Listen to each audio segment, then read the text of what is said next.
Imagine having a hand or leg that acts independently. The hand might work against the other, throw things, or even hit you. In an early case, one person's hand tried to strangle her. This is the reality for those with alien hand syndrome. Scary, right? Fortunately, it's rare, but there are many other eerie and fascinating syndromes and delusions. These range from people wanting to amputate healthy limbs to those overwhelmingly afraid of art or believing they are dead or lack internal organs. In this video, we'll explore 5 of the strangest.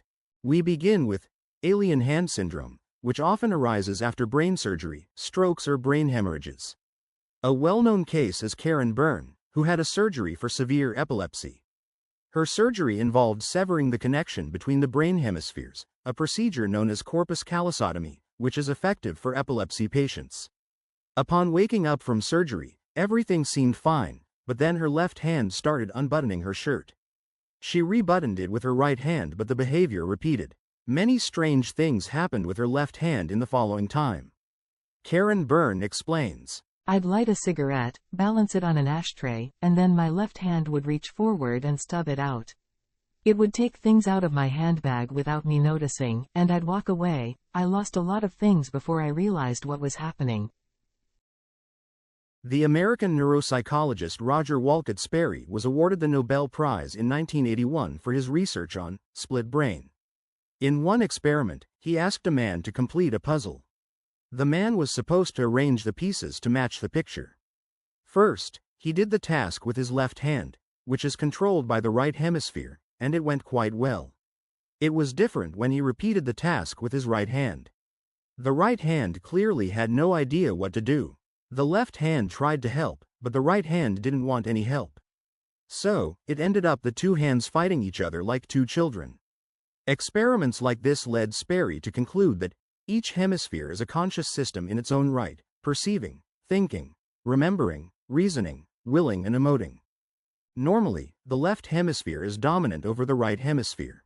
Karen was unlucky, and her right hemisphere simply refused to be dominated by the left.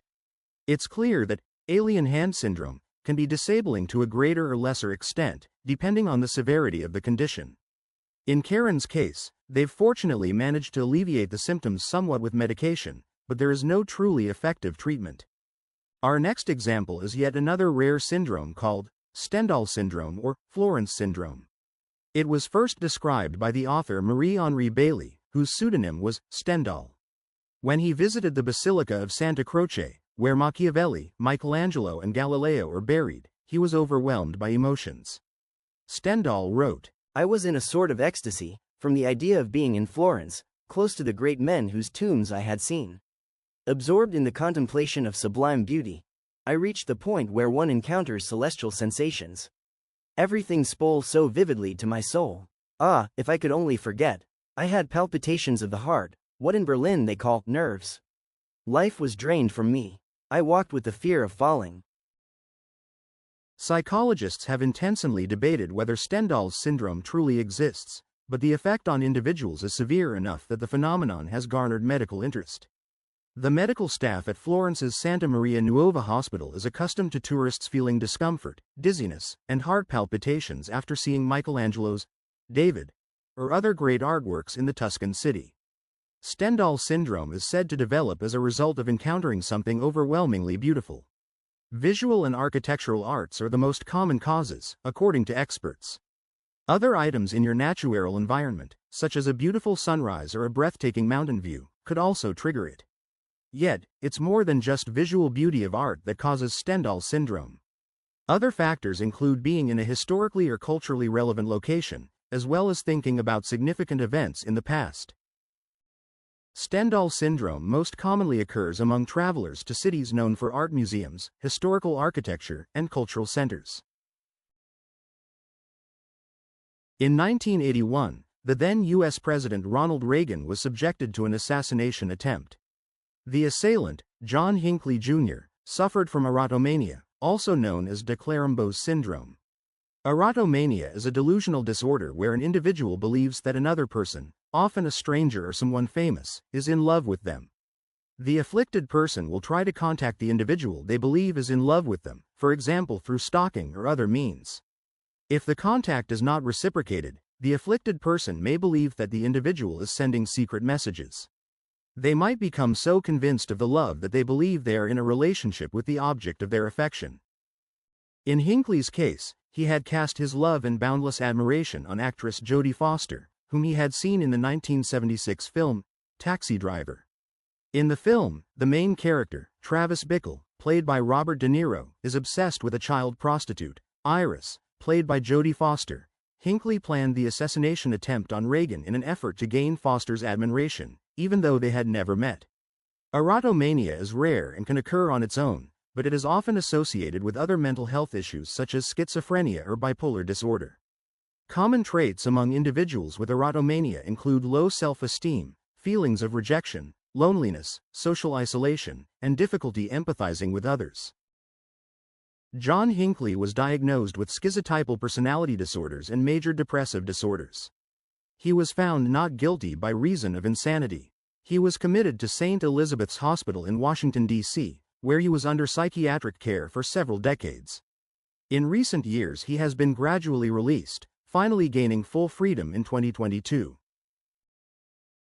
Good morning, Mr. Smith. Your family brought you to the hospital because you've been complaining that you were dead, that you smell like rotting meat, and you've asked to be taken to the morgue so you can be with dead people. Yes, that's right. I feel really bad. Your family told me you were on antidepressants but stopped taking them. So let's start with a blood test. You can try, but I don't have any blood inside me. I have nothing inside me. I'm dead.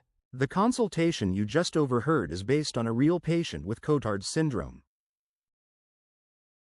As mentioned in the previous consultation, we will now delve into the eerie mental illusion known as Cotard's syndrome. It was first described in 1880 by the French neurologist and psychiatrist Jules Cotard. He called it the delirium of negation. This syndrome typically manifests in a person experiencing nihilism, the belief that nothing has value or meaning. It also can lead to the belief that nothing actually exists. People with Cotard's syndrome feel they are dead or rotting away. In some cases, they feel as if they have never existed. Some patients feel this way about their entire body, while others have this feeling about specific organs, limbs, or even their soul. Depression is closely related to Cotard's syndrome. A study shows that in 89% of documented cases, depression is part of the condition. Other symptoms include anxiety, hallucinations, guilt, and a preoccupation with self-harm or death. Cotard's syndrome is a rare but serious mental illness. Finding effective treatment can be challenging, but medical treatment combined with electroconvulsive therapy, ETC, which is also used for severe depression, can be effective.